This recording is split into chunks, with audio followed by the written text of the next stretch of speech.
nsengeye mwami Imana iki gihugu cy'u Rwanda, mu gihe abakomeye mwami Imana, abayobozi mwami Imana n'ingabo, abashinzwe umutekano, abacuruzi mwami Imana, abo bose mwami, ndakwinginze iki gihe kitubere icy'umugisha mu izina ryawe Yesu muri iki gihugu cy'u Rwanda. Mu gihe hari abanyamahanga, abakomeye, abami n'abamikazi, abatware n'abaperezida, abo bose turabasengeye. Indege bazaziramo turazisengeye, amahoteli turayasengeye, abazatanga serivisi turabasengeye, ab'umutekano turabasengeye. Umwuka wose wa Satani turawirukana muri iki gihugu mu izina rya Yesu. Urukiko rw'ikirenga umwana avuga ati umwana ahabanje, kandi abantu badafite ukuri nibo basakuza, I'm telling you. Abantu b'abagome bafite urwango, abajura, ababeshi, abariganya, ababurana by'amahugu nibo babanza. Ntabwo umuntu w'ukuri avuga, araceceka. Habanje umugore wari wibye umwana, aravuga ngo uyu mwana ni uwawe, uyu mugore mureba arashaka kumuguza umwana, yaryamiye umwana barapfa. Umugore ni umupfapfa, ni ikigoryi, arangije none arashaka gutwara uwanjye. Ubwo ni ubanje avuga amagambo ntabwo nyazi.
by'amoko yose, inanga zanegura, ibyuma bikomeye n'ibyoroheje, iby'amajwi atandukanye, inyoni zose zo mu ishyamba n'inyamaswa zose zo mu ishyamba n'amajwi yazo, abami n'abatanga, abakomeye n'aboroheje, amahanga yose n'indimi zose, reka tuvuge gukomera kwawe mu izina ryawe Yesu. Uri Imana ikomeye, Jehova Shaddai, turagushima Mana, turagupfukamira Mana, turahimbaza izina ryawe Mana, ukwiye gupfukamirwa, ukwiye guhimbazwa. amavi yose bazagupfukamira, abami n'abatambyi mwami Imana bazakubanira, abakomeye n'aboroheje bazavuga izina ryawe. Oh shakarababa, ego shakarababa, the kings of the kings. We worship you, Lord. We worship you, Lord. We justify you, Master Lord. We praise your name. Oh, thank you, Lord. You have been faithful for us. Wagendanye natwe Imana ikomeye. Ukwiriye amashimwe Imana. Yes. Yes. Ukwiriye gupfukamirwa Mwana.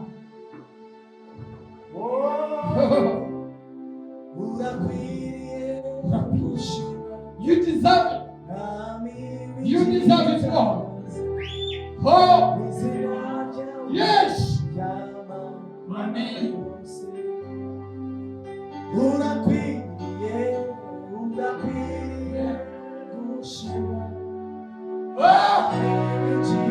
yes.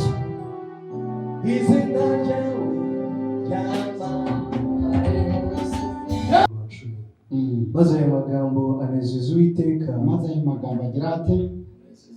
Ayo magambo yari meza, ntabwo yari mabi. Yari amagambo meza. Komeza Cedric. Kuko ariyo Salomo yamusabye. Kuko ariyo Salomo yamusabye. Yasabaga nde? Uwiteka. Nanze guhera hejuru. Ariko icyo cyanditswe cyose murakizi kandi mugisubiremo. Aha.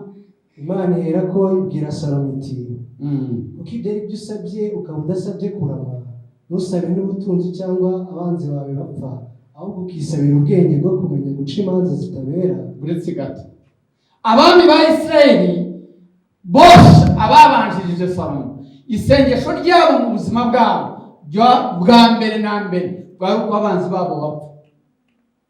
Umwami wese yimaga ingoma yaravuga ngo abamurwanya n'abamwanga, abamugambanira n'abamuhiga ngo bose bagira bati. Ariko Salomo ntabwo ari byo yasenze. Wabyumvise? Nicyo cyatumye ngo ayo magambo anezeza Uwiteka, nuko isengesho rye ryatandukanye n'akamenyero k'abandi. Aha.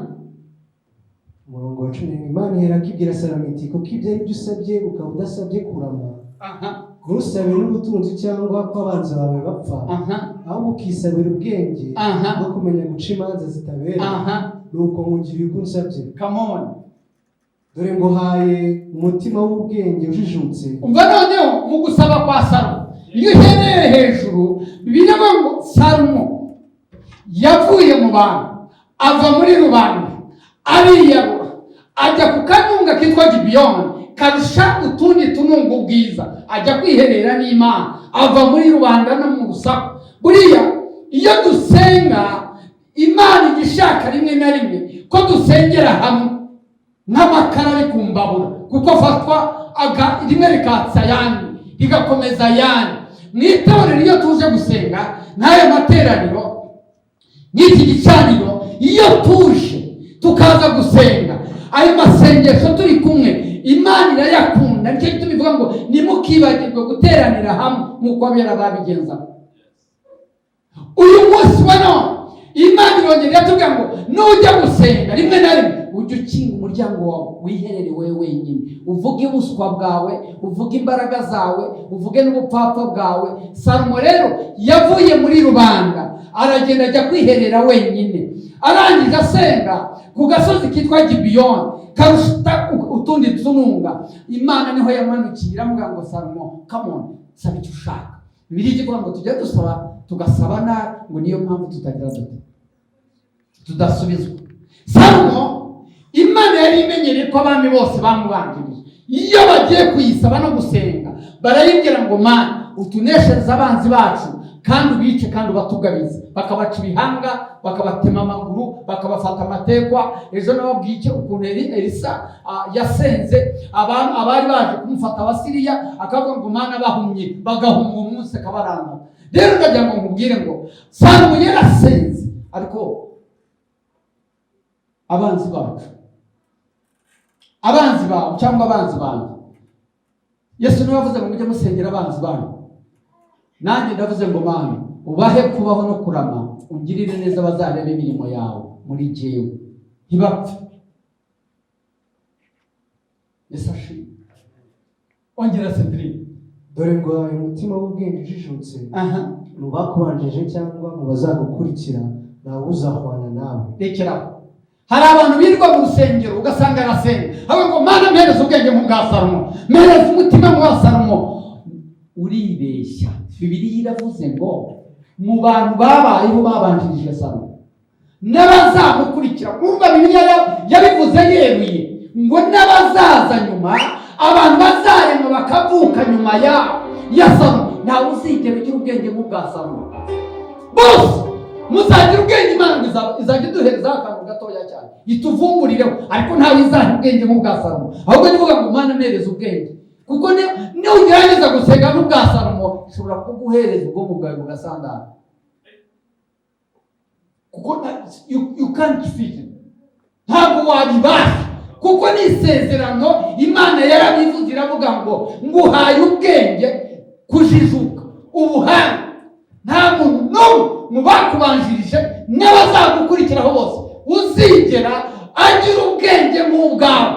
Wewe urangiza uvuga ngo urasaba ubwenge nk'ubwa Salomo, ushobora gusara cyangwa ukareba ikindi kintu, kuko ahubwo ujye usaba ubwenge kuko urebe nivo yawe urimo.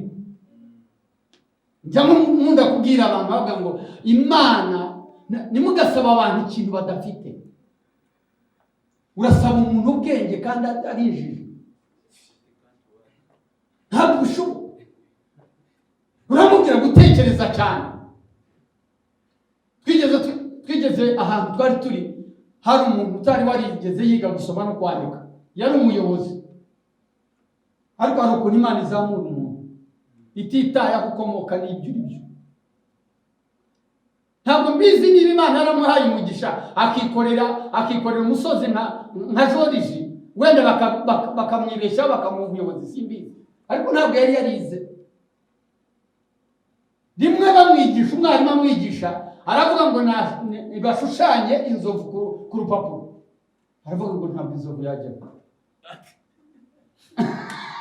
Ntabwo ari ibikino ibi, ntabwo ibyo mbabwira ntabwo byabereye i Yerusalemu cyangwa i Yudaya, byabereye hano muri Kigali mu Rwanda. Aravuga ngo ntabwo ngo mwarimu ngo gusa inzovu yakwiva ku rupapuro.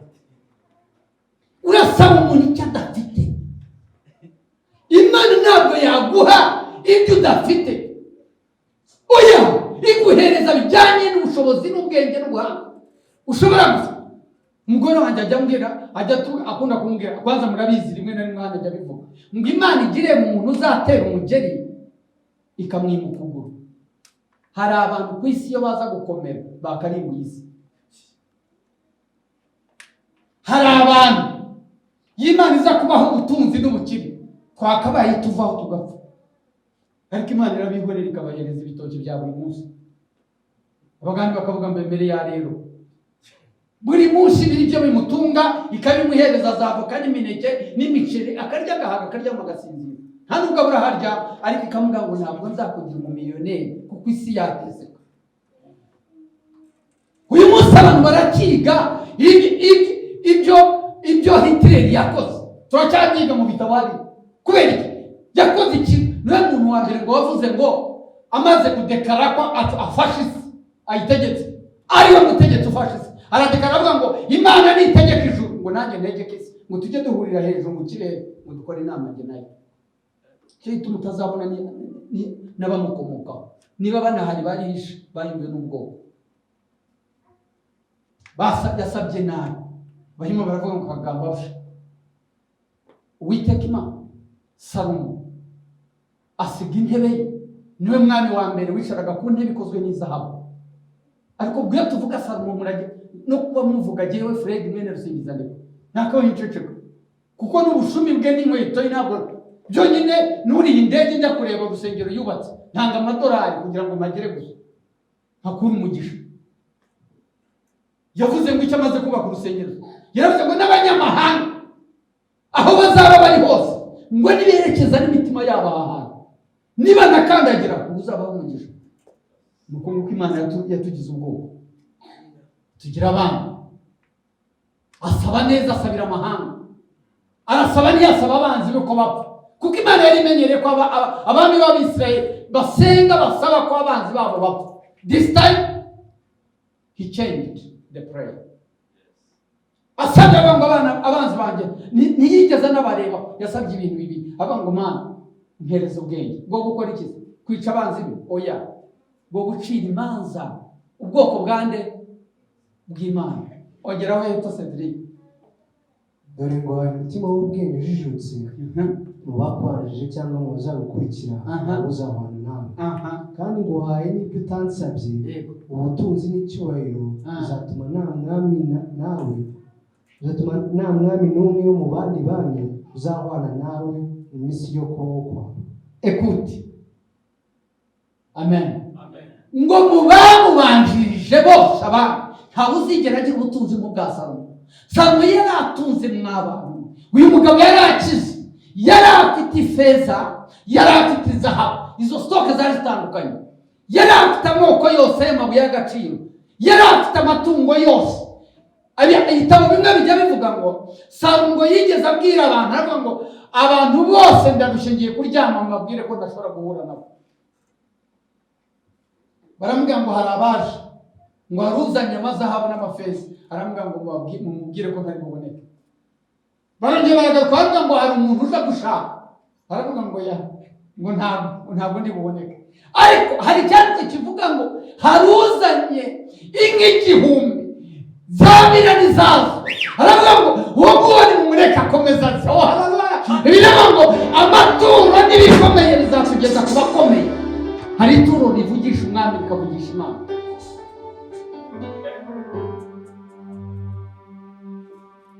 Yes, hari ituro rivugisha Imana rikavugisha umwami rikavugisha ukomeye. Nicyo gituma Bibiliya ivuga ngo igihe Yesu abantu baturaga amazahabu, njya muvuga ngo abapasiteri bakunda amaturo, na Yesu yari akundaga. Murabizi Yesu umwana w'intama utarya ibitoki n'ibyatsi, washobora gutegeka ijuru rigakingura ibitetse akabirya. Ngo abantu bose baratura, arangije arunguruka mu kintu, aravuga ngo ariko nitaye ku byo batuye, uriya utuye ipeso byonyine niwe mpaye umugisha n'agashimwe. Yareberaga iki mu kibazo? Ntabwo yashakaga amafaranga, kuko Imana ntirya amadolari n'amapawundi, ntabwo irya amanyarwanda. Igishimisha Imana, ituro rishimisha Imana ni irivuye ku mitima yacu cyonyine. Hari abantu badusiribanga, yaza yagura kambafure ibintu bigashika amaraso agahagarara. Imana ifite ubutunzi. Ijambo ryayo riravuga ngo uzakora ubukire n'ubutunzi bushyira mu mwijima ibuduhereza. Njya nibuka igihe kimwe dutangira Canaan Revival Temple,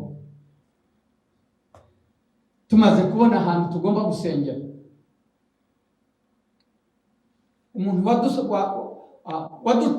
mu ihema twari twabonye, twagombaga kujya twishyura 200,200, aduca 600 amezi 3. Mu by'ukuri nari maze umwaka nicaye ntegereje ko bansengera ngo ngende. Nta giciro cyari mu rugo, twari ahantu tuburara, ariko mvuga nibaza what are we going to do. Bamaze kunsengera ku cyumweru, bantunguye mu gitondo saa 12, bashyira imbere y'itorero n'umugore baradusengera, turagenda. Ntabwo ndavuga ukuri, hari aho nageze ndavuga ngo iba nabonaga uburyo ntoroka mu gihugu nkagenda, bakazanshaka bakambura, kuko numvaga urupfu rwanjye n'ikimwaro cyageze. Nibaza byinshi, nabwo sinari mfite itiki njyana aho najya hariho hose.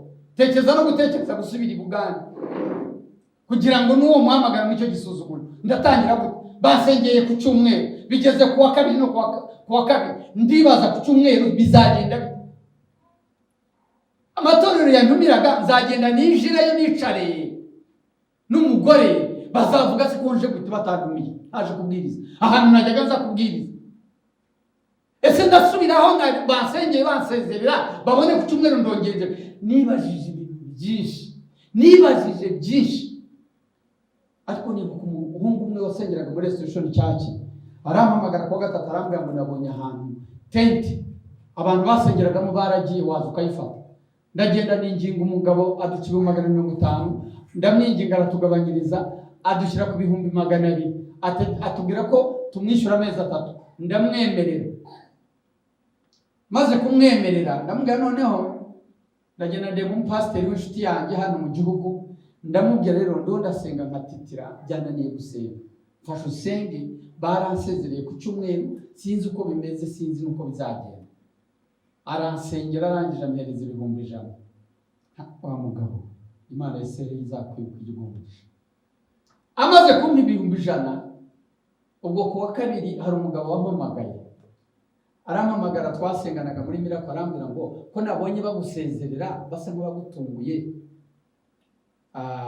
wari witeguye. Ndi kwitegura gutangira, nari mbyiteguye ariko mu bushobozi ntabwo nari niteguye. Arambwira ngo se ngo buriya ufite ahantu uzatangirira? Ni nta ufite abazungu se? Ni nta ariko uzi kwitaba telefoni y'uwo mugabo, nari nzi ko ashobora kunyishyurira sari umwaka. Buriya ari ibintu dushyira mu mitima yacu tukabyubakamo tukabireba, ariko Imana atari byireba. Arambwira ngo nujya gutangira wabonye aho utangira kuzaza umbwire. Uwo munsi navuye ku mupasiteri njya kumureba, uwo mupasiteri yamaye 100,000. Ndangije nibuka ko wa wundi yamaye isezerano, njya kumureba nexpecting ko ashobora kumpa 100,000. Ngeze yarambwira ati rero urampunguye nta mafaranga afite. Abakirerwa buriya ngo nta mafaranga rimwe na rimwe nabo baba bafite. Yesu ashimwe. Oya mwibiseka nibyo. Abagande bajya kabyibarira, ariko abanyarwanda baca umugani ko nta gisanga n'amagambo, hari igihe disi nabo babura amafaranga. Arangije ampereza 100,000. Ubwo se 200,000 mpamagara wa ntabwo nanateganyije ko ubuhamya, ariko buvuye ku ijambo rya Salomo. Ongera usome aho twagarukiye. Nuko kandi nugendera mu nzira zanjye, yego, ukitondera amateka n'amategeko yanjye nk'uko so Dawidi yazigenderagamo, nzakongerera kurama. Amen. Ikintu kijya kibabaza Imana igiduha amasezerano, rimwe na rimwe tukayica, ariko ntabwo ni buvuge ku masezerano. Rero gusa icyo namenye neza ni uko iyi Imana yagusezeranije, nubwo wakuca abantu 1,000 ntabwo kureka. Iyo yigeze ibivuga ikavuga icyo kintu, ubundi Salomo ntabwo yari akwiye kuguma kuri iriya ntebe, ariko Imana yaraje avuga ngo kubera ko navuganye nazo, nirahiriye ko ntabukura ku ngoma. Niwe muntu Bibiliya ivuga ngo yashatse abagore 1,000. Actually jye najyaga nibaza abagore 1,000 ukuntu yabashatse, kuko umuntu muzima ntabwo yabibasha, n'abafite 2 3 barabananiye. Ariko nibigirwamana yagendaga ashaka abagore bazana nabyo. Ariko Salomo asaba neza, hari isengesho yasenze, asenga abwira Imana ngo Mana umpereze ubwenge bwo guca imanza z'ubwoko bwawe, umpereze umutima ujijutse. Imana imuhereza ubwenge. Umva Salomo niwe muntu wari ukize ku isi, nta bandi bantu bari mugabo yari akize. Kandi bivuga ngo nubwo abantu bose bari ku isi n'uwambaye neza, ngo nta muntu ujya wambara ngo arushe ururabyo, ngo ururabo rwambara neza, usibye Salomo niwe wambaye neza mu rurabo. Yesu ashimwe cyane. Ndabizi ko kenshi ntabwo ari ubwibone no kwishyira hejuru, ariko nzi ko kenshi abantu bavuga ngo nambara neza. Niba ari ibyo, ariko nibyo pe. Ariko ntaho nari mpuriye na Salomo. Yesu ashimwe cyane.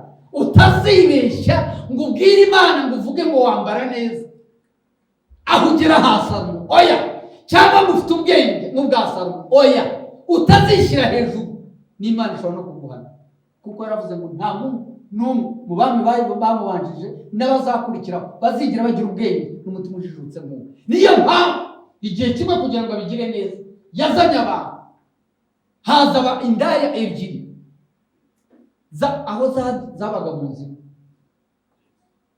Reka mbereze urugero abahungu abakobwa bo baguma hariya cyangwa abagore muzanye.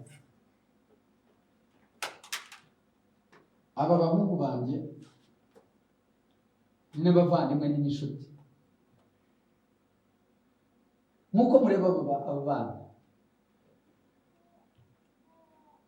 indaya ebyiri niba zarabaga mu migina, niba zarabaga hehe ntabwo zaba, ariko zararaga mu nzu yazo, zari zarakodesheje ariko bazitagiye ni geto, zari zifite geto yazo.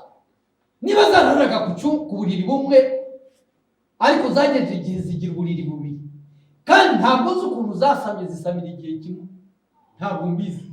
Ubundi indaya mpuzamahanga ntizinasama, ariko izo zo niba zarabikoreye kugira ngo Salomo Imana izagaragaze, kuko Bibiliya ivuga ngo mu bupfapfa n'Imana ijya yigaragaza, kandi ngo no mu bibi bifatanyiriza hamwe kutuzanira ibyiza bishoboke, kugira ngo byari igikorwa kugira ngo Imana igaragaze ubwenge bwa Salomo yamuhaye.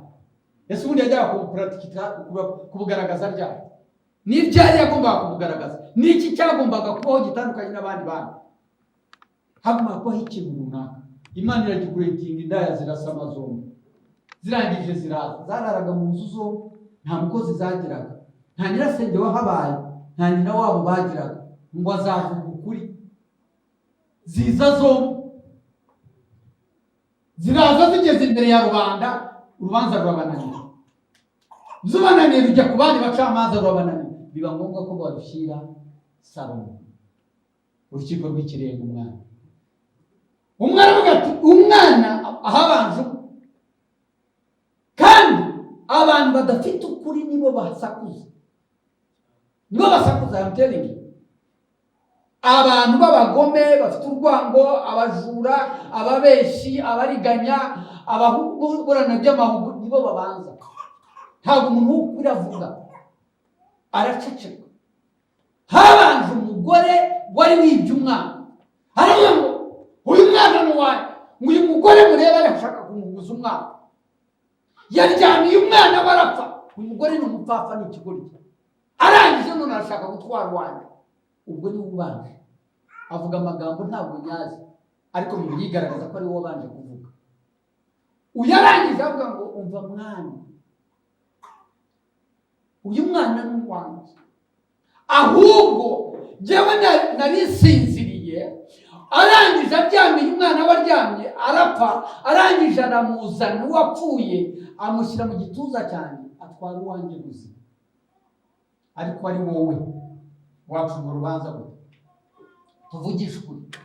Niyo gituma mubona Imana ivuga ngo abacamanza bazijya zabuzwa, Imana izabahana karindwi, kuko Imana babashyize mu ntebe y'ubucamanza yo kuvuga ukuri. Baba bakeneye n'ubwenge. Uzi ko ubundi n'abacamanza batemera Imana iyo babarahiza bagafata Bibiliya. Mwari mubizi ko barahira? Mwari muzi ko bemera Imana ku munota wanyuma wo kurahira? Kuko bagiye guhabwa umutima w'Imana kugira ngo bazace imanza bicaye mu ntebe zitabera. Salomo yicaye kuri iyo ntebe yibajije byinshi, areba uko bahana, areba uko batunganya. Arababaza ati ninde muntu wari uhari? Bo bonyine ubwabo baravuga ngo nta muntu wari uhari, twari twenyine. Baratangira barahana.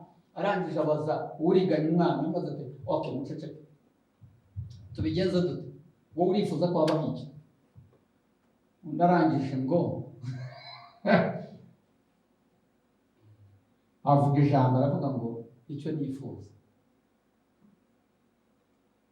Banza urukiko, rubanda rwaritegereje, barumvaga. Arangije avuga ngo nuko nyakubahwa mucamanza, umwami Salomo wa Isirayeli, nuko afata inkota. Nta kindi nifuza, fata inkota uyisaturemo uyu mwana kabiri, uyu mugore muhereza uruhande rumwe, nanjye muhereza urundi. Nicyo cyamara agahinda.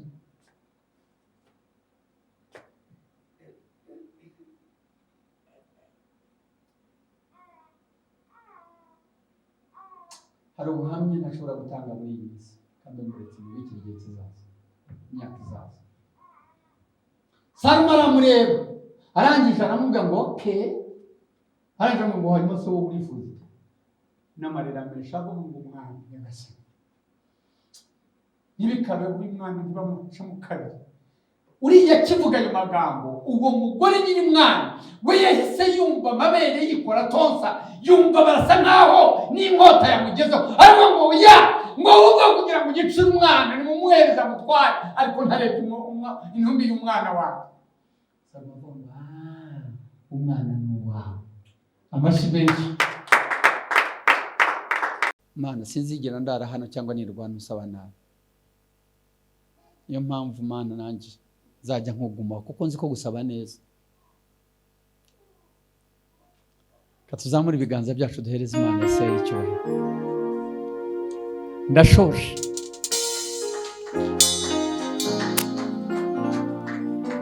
Turi masengesho y'iminsi 21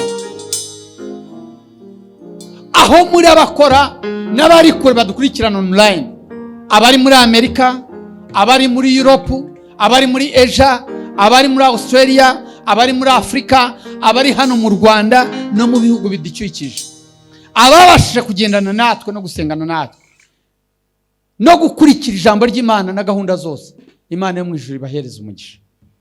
Ibyifuzo byose nababwiye mu byandike mu bishyire muri envelope zanyu. Igihe cyose tuba dutangiye amateraniro mbanzi ko buri umwe wese yinginga afite iyo envelope irimo ibyifuzo bye. Ibyanjye byose ndabifite. Amen. Kandi musenge cyane. Aya masengesho y'iminsi 21 bamwe batangiye kunyandikira, kumpamagara, yaba abakristo bacu n'abandi batari muri iki gihugu, bambwira ukuntu Imana iri bakorera ibitangaza. Tekereza umuntu kukuvuga ngo numvise mudekarara ngo nsanga amasengesho, ngo nsanga mwebwe mumaze iminsi 2 mwatangiye, ngo none se natangira nanjye nkakomeza. Yesu ashimwe cyane. Rero Uwiteka ari kumwe natwe, muhumure, musenge ibyo byifuzo byanyu uko mubisengera. Mujye mwibuka iby'itorero. Icyambere mbisubiremo nuko nshaka ko aya marida avaho tukajya duhindura yani. Icyo ni kimwe. Icya kabiri nuko nifuza kubaka pulpit hano, agatuti kagiye hejuru kariho amatapi, indabyo, ari ikindi mujye munyibutsa dukeneye kamera. Mukomera abakozi b'Imana, aba bantu mureba bakamera ni inshuti gusa, nta kindi kintu bitanga bakaza buri munsi. Ibikoresho si ibyacu. Umukozi w'Imana bikemu yarambwiye ngo iyi kamera igura 3 miliyoni. So dukeneye 3 miliyoni. Kandi nuko mvuga, dukeneye kamera, dukeneye projector. Hari ibintu ndambiwe by'amatangazo, ndashaka kubona projector iri hari, amatangazo anyura hari ya sliding hasi, konti ya church sliding hari ya hasi, code ya church sliding hari ya hasi. Biriya duhereza microphone admin buri ku cyumweru ngo mwumve code ngo niyi ntabyo ngibyo simbishaka. Ntabwo mbishaka. Niba ari uri kure, niba ari umukristo, nabirebe hari akurikirana konti ya church na code ya church. Dukeneye kubaka uru rusengero. Imana yadutumye hejo bundi, iratubwira ngo uyu mushinga ngo warahagaze, waraparitswe, ngo ariko nimukomeze. Wabivugaga ntatuza. Nari nicaye inyuma, ntabwo yari yanambuye, yari umushyitsi. Twibazaga uko bizagenda, tuzagurisha ikibanza twaguze, twishyura imyenda y'ubu bukode bw'aha ngaha, miliyoni zingahe batwishyuza ahantu. Aha mpagaze imyaka iyi yose ya corona, kuva corona yatangira tutishyura aha. Mureke dutanga amaturo n'ibyacu duhagaze. Imana ibaha umugisha cyane. Amen. Oh, come on.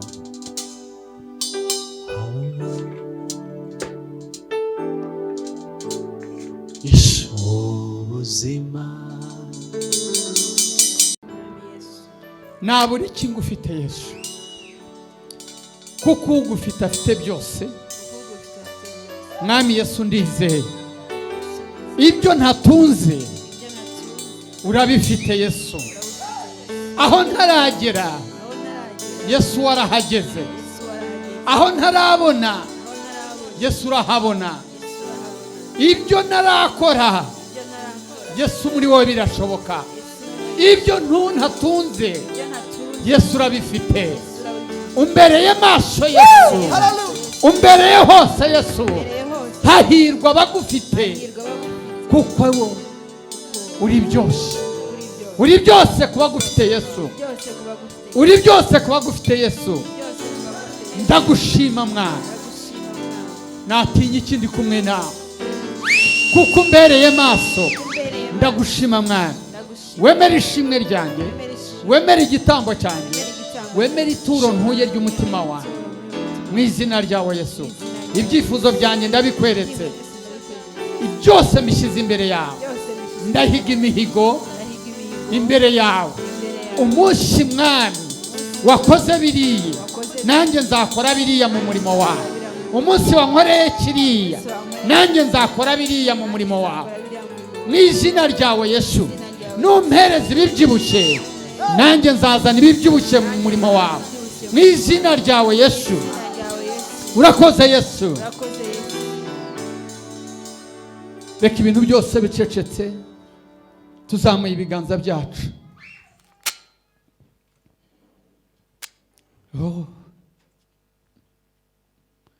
Uwiteka Mana, tujya dutuza ariko ntugatuze. Tujya duceceka ariko wowe ntuceceka. Tujya tubura inzira ariko ntujya ubura inzira. Tujya tubura igisubizo ariko ufite igisubizo. Tujya tumera nk'impumyi ariko ujya utubera amaso. Tujya tubabara ariko ujya ubika umunezero wacu ahantu.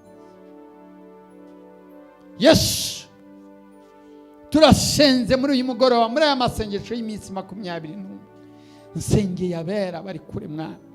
Nyisenga mwami, nyigisha nkibwiriza mwami. Nsengeye imitima y'abizeye ijambo ryawe. Nsengeye imitima y'abankurikirana online n'abari imbere yanjye, abazakurikirana n'abumvira ijambo mu izina rya Yesu. Ijambo ryawe rigira imbaraga mu izina rya Yesu. Rikubita ibihome mwami Imana, rikuraho iminyururu ya Satani, ribohora ababoshe, rikiza abarwayi, ryirukana abazimu n'abadayimoni mu izina ryawe. Riyambika abambaye ubusa, rihoza amarira barira, rikuraho agahinda n'abashavuye, rihereza umunezero n'ibyishimo mu izina ryawe Yesu. I command in the name of the Lord, mu izina ryawe Yesu. Reka iri sengesho mwami gibegere buri muntu wese uri kure n'uri hafi, uko imyambarire bambaye ibegereye. Reka iri sengesho ribegere mwami, ribakorere ibimenyetso n'ibitangaza mu izina ryawe Yesu. Abari mu mahanga n'abari kure n'abari mu gihugu, aboroheje n'abakomeye, abarwaye n'abishimye, abashonje n'abahazi, abambaye ubusa n'abambaye, mu izina rya Yesu. Abo bose banyura mu ntambara zimeze nk'ibanga, reka imbaraga zawe wumve gusenga kwabo mu izina ryawe Yesu. Ubamanukire, ubabaze icyo bashaka, kandi ugikore kuko uri Imana mu izina ryawe Yesu. Urakoze mwami, nkweretse mwami Imana iminsi yose itambutse y'amasengesho y'abari imbere yawe. Ubahaze, ubasubize, ubongerere, ubibuke, ubatabare, uvugane nabo, ubasange. Witwa Uwiteka Mana. Urakoze Yesu. Nkweretse mwami Imana umunsi w'ejo kuwa gatanu, nkweretse kuwa gatandatu abaririmbyi worship team mwami Imana ndabashengeye. Gahunda zose za Kanani Revival Temple ndazisengeye. Nsengeye mwami Imana iki gihugu cy'u Rwanda, mu gihe abakomeye mwami Imana, abayobozi mwami Imana n'ingabo, abashinzwe umutekano, abacuruzi mwami Imana, abo bose mwami ndakwinginze iki gihe kitubere icy'umugisha mu izina ryawe Yesu. Muri iki gihugu cy'u Rwanda, mu gihe hari abanyamahanga, abakomeye, abami n'abamikazi, abatware n'abaperezida, abo bose turabasengeye. Indege bazaziramo turazisengeye, amahoteli turayasengeye, abazatanga serivisi turabasengeye, ab'umutekano turabasengeye. Umwuka wose wa Satani turawirukana muri iki gihugu mu izina rya Yesu. Ijambo ryeravuga ngo abana b'Imana iyo bateranye ngo n'aba Satani baraza, abafite imigambi mibi ku Rwanda, abo bose turayihagarika mu izina rya Yesu. Imbibi z'iki gihugu n'imipaka yacyo tuyishyizeho amaraso yawe Yesu, utubera amaso mwami. Iki gihugu turakikumurikiye mwami, ndapfukama ku bwacyo, ukirinde amanywa nijoro mu izina rya Yesu. Ijambo ryawe riravuga ngo muri iki gihe cyacogamo, ijambo ryawe riravuga ngo atari wowe urinda abarinzi barindira ubusa, atari wowe urinda abarinzi barindira ubusa. Basinzira barangara, ingabo zasinzira zarangara, bazinyura muri humye. Ariko Uwiteka Imana ya Isirayeli, ndapfukamye imbere yawe mu izina rya Yesu. Umwuka wa Satani wose turawirukana muri iki gihugu, ibyago n'amakuba turabyirukana muri iki gihugu mu izina rya Yesu. Uwiteka Imana yaremye isi n'ijuru, mwami ndakwinginze iki gihugu, inama zose umwuka w'Uwiteka ahabe mwami. Urakoze, turakurarika Mana, turagutumiye Mana mu izina ryawe Yesu.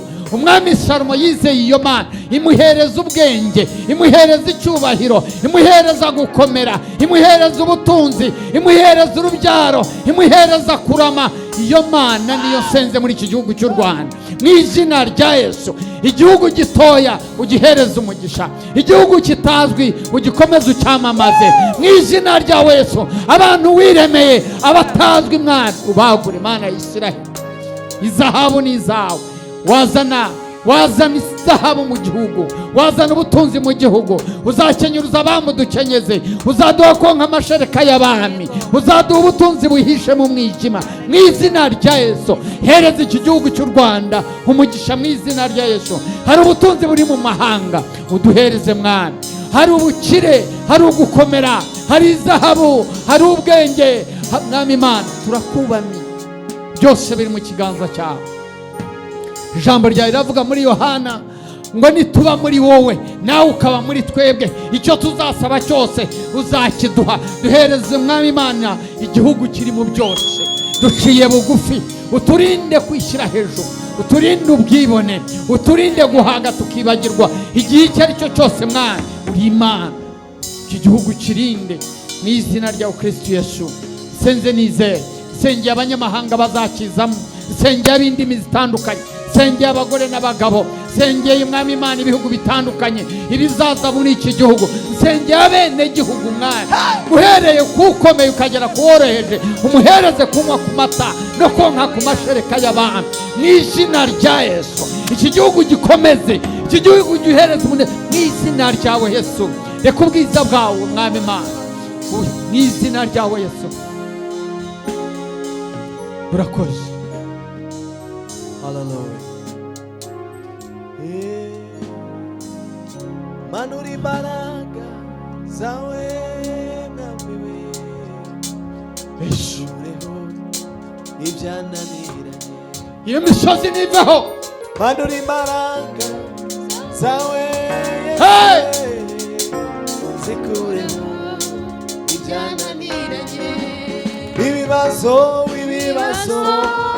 byananiranye, yego bikureho imbaraga zawe Mana. Imisozi byananiranye, bikureho imbaraga zawe Mana. Amashimwe. Oh hallelujah, oh hallelujah, oh hallelujah. Come on. Mbararikiye, mbakumbuje, mbatumiye mu materaniro yo ku cyumweru. Muratumiye. Murarika abantu, mutumire. Hallelujah. Musenge, mukomeze kuba mu mwanya umwe. Ndabakunda cyane. Kanani Revival Temple, Imana ya Isiraheli ibaha umugisha. Shalom.